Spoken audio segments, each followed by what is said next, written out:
তো আজকে হলো আপনাদের কিছু জানা অজানা প্রশ্নের উত্তর দেওয়ার জন্য চলে আসলাম। তো অনেকে অনেক কিছু জেনে বুঝে না বুঝেই কমেন্ট করে ফেলেন, ওইগুলারই আপনাদের জানাই দিব যে আসলে এটা হয়েছে। কমেন্ট করবেন, অনেক কষ্ট লাগে আপনাদের কমেন্টগুলো শুনলে। দিয়া ফেলতো আপনারা বললাম এটা সহ্য করতাম, যে তারটা খাইতে পারি তার কথাগুলো আমি কেন শুনতে পারবো না, আর সে বললে সেটা অন্য কিছু। আসসালামু আলাইকুম, আপনারা সবাই কেমন আছেন? আশা করি অনেক ভালো আছেন, যে যেখানে আছেন সুস্থ আছেন। আলহামদুলিল্লাহ, আপনাদের দোয়া ও ভালোবাসা আমরা অনেক ভালো আছি। তো প্রতিদিনের মতো নতুন একটি ব্লগ নিয়ে আপনাদের মাঝে চলে আসলাম। আর আজকের ব্লগটা আপনার ক্যামেরার সামনে বসেই শুরু করলাম, কারণ অনেক দিন যাবত আপনারা কমেন্ট করতেছেন, জেনে বুঝে না বুঝে, কেউ জেনেও উল্টাপাল্টা কমেন্ট করতেছেন, কেউ না জেনেও করতেছেন, সবাই তো আর করতেছেন না। তো ওই জানা অজানা প্রশ্নগুলোই আপনাদেরকে আজকে উত্তর দিব। তো বাইরে ওয়েদারটা অনেক খারাপ, তো বাইরেও যেতে পারি না, আর এখন তো বাইরে যাওয়া ওরকমভাবে পসিবল না। বিশেষ কোনো কাজ না থাকলে আমি বাইরে বের হই না। আজকে 2-3 দিন যাবৎ প্রচুর পরিমাণে বৃষ্টি। তো আমার যেহেতু ডায়াবেটিস, তো হাঁটা একটু নর্মালি হাঁটা উচিত 2-3 বার। তো আমাদের হয় কি, বাসায় বৃষ্টি হইলে প্রচুর পরিমাণে পিছলা হয়ে যায়, শ্যাওলা পড়া যায় উঠানে, মানে শ্যাওলা বলতে পিছলা পিছলা হয়ে যায়। তো এই জন্য হলো ভয়ে বের হই না, শুধু যতটুকু দরকার হয় রান্না করে তারপরে চলে আসি ঘরে। আমাদের কলের হলো পানিতে অনেক বেশি আর্সেনিক, এজন্য হলো আমাদের কলের টিউবওয়েলের পানিটাও খাই না আমরা। হলো কাকি গো কল থেকে পানি না খাই, ওইটা যখন দেখি একটু মানে শুকনা বৃষ্টি স্ট্রাইক দিলে উঠানা যখন একটু শুকনা শুকনা লাগে তখন আমি যাই, না হলে আপনাদের ভাইয়ার বলি। মাকে তো আর বলা যায় না, হুকুম করা যায় না যে পানি নিয়ে আসেন।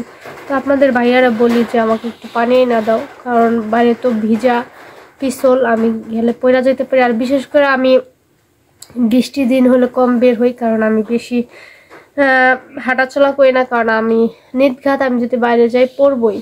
তো ওই বাইরে ওয়াশরুমে বা কলেজ যাইতে হলেও মাঝে মাঝে পিছলা খেয়া যায়। তো মানে পড়ি না, আল্লাহ ভাগ্য ভালো, এই জন্য পড়ি না, পিছলা খাই। তো এই জন্য আপনাদের ভাইও মাঝে মাঝে ধুইটা দিয়ে আসে, কারণ এখন তো যদি পইরা যাই তাহলে একটু ভয়ানক অবস্থা হতে পারে। এই জন্য মানে জরুরি কোনো কিছু না হলে আমি বেরো হই না। তো কালকে থেকে বৃষ্টি, তো কালকে তো সবাই জানেন আমি সকাল সকালের জন্য রান্না করে ফেলছি, দিছিল তখন হলো তাড়াতাড়ি করে রান্না করে নিয়ে আসছি। রান্না করে আমি গোসল টোসল করে নামাজ পড়ে খাইতে বসছি, আর হলো বৃষ্টিটা নামছে। তো এমন সময় এর মধ্যে রান্না বান্না শেষ হয়ে গেছে, আর আফুও চলে গেছে। গতকালকে পরশুদিন আসছিল, সাফায়াতকে নিয়ে ডাক্তারের কাছে যেতে হয়েছে। আমি নিয়ে গেছিলাম, এত বৃষ্টি বাদল তার মধ্যে আমি নিয়ে গেছিলাম। আমি কিন্তু এমনি বের হই না সচরাচর, তো তাও ওরে নিয়ে যাইতে হয়েছে।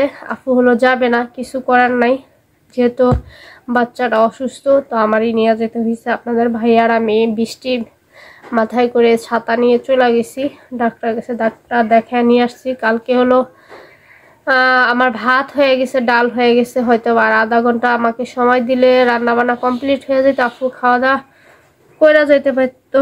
অনেক রিকোয়েস্ট করছি, যায় নাই। তো আজান দিছে ওরকম সময় হলো চলে গেছে, কারণ ভাইয়া হলো বাসা অসুস্থ, এই জন্য হলো বেশি তাড়াতাড়ি চলে গেছে।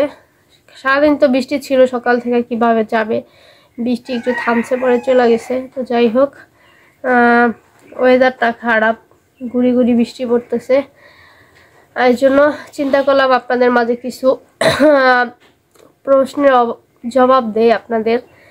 আপনাদের জানা না জানা প্রশ্নের উত্তরগুলো আমি দিয়ে দেই। তো এই যে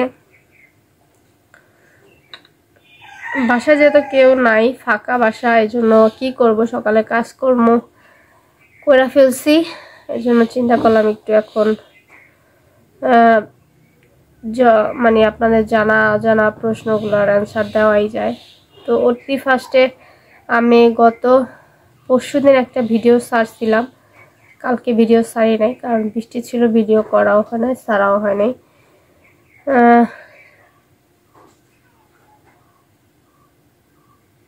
আফরোজা শারমিন, এ আপু না ভাইয়া আমি জানি না, আপনি যে কমেন্টটা করছেন আসলে আমাকে কি কোনো দিক থেকে মনে হয় যে আমি কাজ করব আপনার বাসায় কাজ খুঁজতেছি? আপনি যে আমাকে লিখছেন যে তোমার বউকে তো আমি আমার বাসার কাজের বুয়া হিসাবে রাখতে চাই না, আসলে কি বলবো, কোন দিক থেকে মনে হয় যে আমি কাজের বুয়ার মতো? হ্যাঁ, আল্লাহ পাক আমাকে অত সুন্দর দেয় নাই, রূপ দেয় নাই, গুণ দেয় নাই, ঠিক আছে, আমি মানে আল্লাহ আমার যেভাবে বানাইছে আমি ওরকমই। তো আপনি এগুলা কি কমেন্ট করেন যে কাজের বুয়া হিসাবেও রাখতে চাই না? তো আমি কি বলছি যে আমার আমি ভাত খাইতে পারতেছি না, আমাকে একটা কাজ দেন, আপনার বাসায় আমি কাজ করতে চাই, এরকম কিছু বলছি আপনাকে?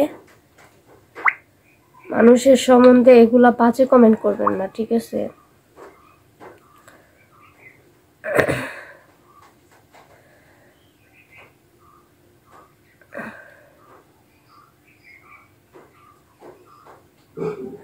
রাইসা আপু না ভাইয়া আপনারা জানি না, আসলে বেগুনটা মানে হয়তোবা ক্যামেরার সামনে কালারটা এরকম আসছে, বেগুনটা সুন্দর মতো ভাজা হয়েছিল, তো আসলে ওরকম ভাবে রিপ্লে দেওয়া হয় না, এজন্য চিন্তা করলাম যে একটা ভিডিওর মাধ্যমে আপনাদের সব রিপ্লে দিয়ে দেই।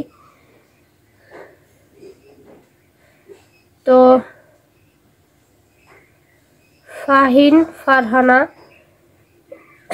আপু, মানে ওই দিন যে অসুস্থ সাফায়াতকে নিয়ে আসছিল বৃষ্টির মধ্যে, কিছু করার নাই, কারণ সাফায়াতকে 3টা ইঞ্জেকশন, মোট 5টা ইঞ্জেকশন লিখছিল, 3টা দেওয়ার পর নিয়ে যেতে বলছিল, তো তার জন্য হলো আপু আসছিল, আমাকে বারবার জিজ্ঞেস করছিল যে আজকে গেলে না গেলে হবে না। তো কালকে যেহেতু গতকালকে শুক্রবার গেছে, কালকে হলো ডাক্তার থাকবে না, আজকেও থাকবে না, জন্য হলো পরশুদিন আপু আসতে বাধ্য হয়েছে। এভাবে বারবার বাচ্চা নিয়ে বের হলে বাচ্চা তো অসুস্থ হবেই, যেহেতু বাচ্চারা ঠান্ডা সমস্যা আছে, তাও ভ্যানে করে যাতায়াত করে, এতে ঠান্ডা বাতাস লেগে শরীর খারাপ হয়। ওই মহিলা তো আবার রাগ বেশি, তার যখন রাগ উঠে তখনই বাচ্চা নিয়ে দৌড় দেয়, বাচ্চা অসুস্থতা খেয়াল করে না। আসলে ঠিক আছে আপনার কথাটা, যে বাচ্চা অসুস্থ, এই সময় বাতাস লাগবে, কিন্তু রাগের কারণে না, তা ভাইয়া অসুস্থ এর জন্য হলো আয়সা চলে যেতে হয়। আর গতকালকে হলো আসছিল সাফায়াতকে ডাক্তার দেখানোর জন্য, ঠিক আছে, পরশুদিন বিকাল আসছিল, পরশুদিন বিকালে চলে যেত, তো আস্তে আস্তে আমার সন্ধ্যা হয়ে গেছে, এজন্য গতকালকে চলে গেছে। অবশ্য বুঝতে পারছেন দিন সম্ভবত, আমি লেখাটা বুঝতেছি না। আপনি প্রেগনেন্ট হওয়ার আগে থেকে কি ডায়াবেটিস ছিল? আমি জানি না, কিন্তু আমি প্রেগনেন্ট হওয়ার পরে হলো টেস্ট করছি, তখন জানতে পারছি যে আমার ডায়াবেটিস হয়ে গেছে। আর ফাহিন ফারহানা, বিশেষ করে তার উদ্দেশ্যে আমি কিছু কথা বলবো। আপনার যদি আমার ভিডিও দেখতে ভালো না লাগে, ভিডিও দেখবেন না, ঠিক আছে, আমার নাই। আর বিশেষ করে ফালতু কোনো কমেন্ট করবেন না, না বুঝে, ঠিক আছে? আমি সোশ্যাল মিডিয়া বলি নাই, সোশ্যাল মিডিয়ায় বলছি। আর আমি আহমরি শিক্ষিত সেটাও বললে, আমার যতটুকু যোগ্যতা আমি অতটুকু থেকে বলি, ঠিক আছে? আমি সোশ্যাল মিডিয়া বলি না, সোশ্যাল মিডিয়া আমি কি বুঝি না নাকি? হয়তো বা আমার ঠান্ডা লাগছে, কথা একটু বাঁচতে পারে, এরকম কিছু, আমি সোশ্যাল মিডিয়া বলি নাই।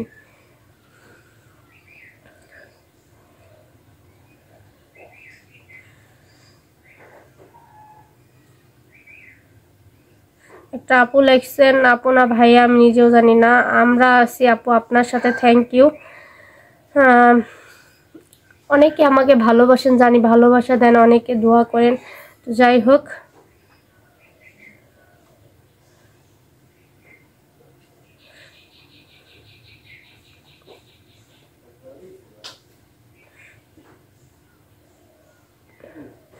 আপনার জামাই ক্যামেরাকে আয়না মনে করে?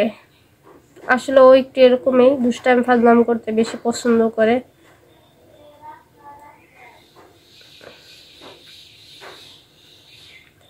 তুই শিক্ষিত স্মার্ট মহিলা, কিভাবে বসে ভাত খাচ্ছিস ক্যামেরার সামনে?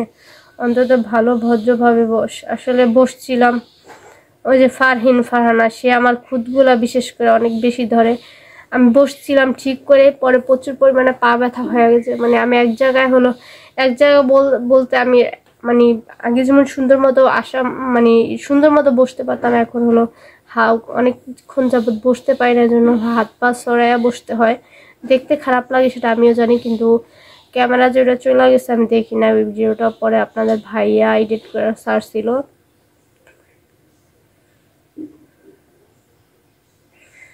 এদের 14 গোষ্ঠীর কাজ ব্লক করা। হ্যাঁ ঠিক আছে, আমার 14 গোষ্ঠীর কাজ ব্লক করা। আমার 14 গোষ্ঠীর মধ্যে কে ব্লক করে? শুধু আমার ননাস করে আর আমি করি, আর কে করে?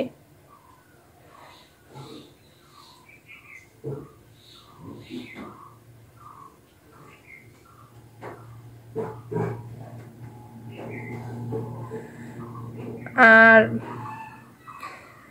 আফুর এই কমেন্টগুলো খুঁজতে খুঁজতে অনেক সময় লাগতেছে। মানে কমেন্টগুলো পড়ছি ওই উদ্দেশ্য করে বলতেছি আপনাদের, যে আপনারা বিশেষ করে আমার ননাসের দিক থেকে আমাকে টানেন। কেন টানেন? আমার ননাস এই যে চলে আসছিল এই সেই, এগুলা কিন্তু এখন চলে গেছে। এই কমেন্টগুলোর উত্তর দেওয়ার জন্য মানে দিতে চাইছিলাম না, কিন্তু দেওয়া উচিত। আপনারা আমাকে দোষারোপ করেন বা সে থাইকা গেলে নাকি আমার অনেক সুবিধা হবে, আমাদের খাওয়াবে পড়াবে। বিশেষ করে একটা কথা কি জানেন, আমি কিন্তু পরের বাড়ির মেয়ে, এই বাড়ির কেউ না, শুধু এই বাড়ির বউ। ঠিক আছে, সে 10 লাখ মাসেও যদি কামায়, আমার কিছু আসবে যাবে না। আমার কিছু আসবে যাবে হয়তো বা তার বাপ মার আসবে যাবে, তার বাপ মাকে হেল্প করবে, আমাকে না। আমি পরের বাড়ির মেয়ে। ঠিক আছে, আপনারা জেনে বুঝে কথা বলবেন। আমি এত অসুস্থ হয়েছি, সে কি আমাকে 2-4-5 টাকা দিয়া দিছে, আমাকে দিয়া হেল্প করছে যে তার টাকা থেকে সে থাকলে আমার সুবিধা হবে? আমার কোনো কিছুই সুবিধা হবে না। সে থাকলেও আমার কোনো সুবিধা হবে না, সে না থাকলেও আমার কিছু সুবিধা হবে না। তবে কি একটা ঘর ভাঙা একটা মসজিদ ভাঙা সমান। যেহেতু একটা বাচ্চা আছে, অনেক বোঝানোর চেষ্টা করছি, তাকে জিজ্ঞেস করে নেবেন যে আসলে আমি কি কখনো তাকে কুবুদ্ধি দেই যে চলে আসেন এই সেই। আমি প্রথমে বুঝাই, আমি যেহেতু ছোট বোন আর পরের বাড়ির মেয়ে, আমার কথার কোনো মূল্য নাই। ঠিক আছে, তার যেটা ভালো লাগবে বা তাদের যেটা ভালো লাগবে ওইটাই করবে। তার আসা যাওয়াতে আমার কোনো লাভ ক্ষতি কিছুই নেই। এই যে আমি এত অসুস্থ হয়েছি, আমার ডাক্তার দেখানো, আমার সব কিছু করানোর, সুস্থ করার দায়িত্ব কিন্তু তার ভাইয়ের।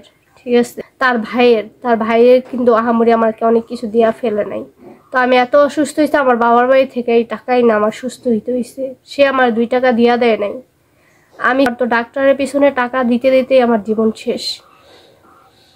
ঠিক আছে, সে আমাকে কোনোভাবে হেল্প করতেছে। তার পরিবার, আমি একটা বাড়ির বউ, আমি কিন্তু আমার হাজবেন্ডের কামাই খাই না। সত্যি কথা বলতে, আমার শ্বশুর কামাই করে, ওইটাতেই খাইতেছি। আপনাদের ভাইয়া টুকটাক কাজ করে, এটাতে কোনো কিছুই হয় না।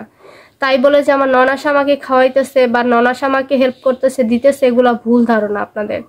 ঠিক আছে, এইগুলা কমেন্ট করবেন না দয়া করে, আমার অনেক খারাপ লাগে। এই যে আমি যে এত অসুস্থ, আমাকে কিন্তু তার টাকা থেকে 2 কেজি ফল হয় না, খাওয়ায় নাই। যে আপনারা এগুলা কমেন্ট করবেন। তার বাবা মার লাগলে তার বাবা মাকে দিতে পারে, আমাকে না। আমি পরের বাড়ির মেয়ে, আমার যতটুকু দরকার হয় আপনাদের ভাইয়া করলে করে, না করলে আমি আমার কাছে থাকলে তো আমি নিজে করি, নাহলে আমার বাবা মার থেকে আইনা করি। ওই দিন আমার বাবা মাকে আমি ফল কিনা দিয়েছি, টাকা দিছে, আমি ওইখান থেকে অর্ধেক রাইখা দিছি। এটা যদি তার ক্ষেত্রে হইতো আমি কি রাখতে পারতাম? কখনোই পারতাম না। ঠিক আছে, আপনারা বুঝা শুই না তারপরে কমেন্ট করবেন। অনেক কষ্ট লাগে আপনাদের কমেন্টগুলো শুনলে। তো তার আসা যাওয়াতে আমার কোনো লাভ ক্ষতি কোনো কিছুই নাই, কিন্তু আমি চাই যে ভালো থাকুক, সেও ভালো থাকুক, আমিও ভালো থাকি। তার ক্ষতি করে আমার কোনো লাভ হবে না, কারণ কারো ক্ষতি করে কেউ ঘরে আসতে পারে না। তো যাই হোক, আজকে অনেক কথা বললাম, আর ওরকমভাবে কমেন্টগুলো গুছায় আমি পড়তে পারতেছিলাম না। কারণ একজনে হেল্প করলে আর একটু আগে আপনাদের ভালো মানে অ্যান্সারগুলো দেওয়ার জন্য চেষ্টা করতে পারতাম। আর বিশেষ এটা করলে আমাদের ভালো হবে এই সেই, সেটা তার থেকে যায় না বুঝা তারপরে আমাকে উত্তর মানে আমাকে প্রশ্ন করবেন বা আমাকে কথাগুলো শোনাইবেন। আমি যদি তারটা ওরকম খাইতাম বা আমাকে অনেক কিছু দিয়া ফেলতো, আপনারা বললাম এটা সহ্য করতাম, যদি তারটা খাইতে পারি তার কথাগুলো আমি কেন শুনতে পারবো না? আর সে বললে সেটা অন্য কিছু, আপনারা কেন বলেন এই ধরনের কথা? আপনারা এই ধরনের কথা বলবেন না, বুঝা শুনা তারপরে বলবেন। সে যে আপনারা অনেক কমেন্ট করেন যে চলে আসেন, তার মতো ভালোই মাঝে আমার কাছে থাকা উচিত না। আসলে যদি চলে আসে আপনারা কি খাওয়াবেন তাকে? না আপনারা দেখবেন? আপনারাও দেখবেনও না, আপনারা খাওয়াবেনও না। সেই হয়তো বা এইখানে থাকতে হবে, না হয়তো তারটা তার খাইতে হবে, আর যদি ওইখানে থাকে তার হাজবেন্ডেই তার ভালো মন্দ দেখতে হবে। ঠিক আছে? আপনারা পারলে ভালো উৎসাহ দিবেন, না পারলে দিবেন না। আমাকেও না তাকেও না। আমার ভিডিও দেখা তাদেরকে কমেন্ট করেন, আবার তার ভিডিও দেখে আমাকে কমেন্ট করেন। দুইজনের মধ্যে কেন ফাটল ধরান আপনারা? কিছু কিছু মানুষ আছে না, মানে যে বলে না নিজের খাইয়া পরের মহিষ তারায়, সেরকম হলো অবস্থা আপনাদের, বুঝছেন? আর বলতে গেলে বলেন আপনারা অনেক ঝগড়াটে মহিলা।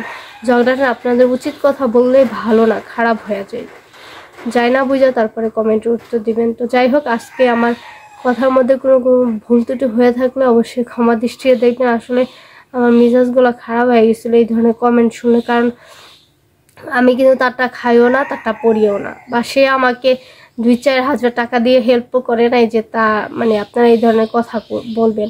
আমি যদি আমি এই পর্যন্ত বলতে পারবো না তার থেকে 2 টাকা নিয়ে মানে আমার উপকার হয়েছে। হয়তো বা মার্কেটে গেছি, তার একটা জিনিস কিনতে ইচ্ছা করছে, আমি কিনছি, হয়তো বা আমার অ্যামাউন্টটা একটু কম, আমি তার থেকে নিয়ে দিছি, আমি সাথে সাথে বাসায় এসে আবার দিয়ে দিছি, এরকম হয়েছে। ঠিক আছে? একবারে নিয়ে নাই। তার বাবা মাকে হেল্প করে সেটা অন্য হিসাব। কারণ একটা সন্তান জন্ম দিয়ে লালন পালন করে বড় করে বিয়ে দিয়ে দেওয়ার পর্যন্ত অনেক টাকা খরচ করতে হয়, তার পিছনে অনেক টাকা খরচ হয়। তো সে বাবা মাকে হেল্প করা তার দায়িত্ব, বা করে, এটা দায়িত্ব মনে করি আমি।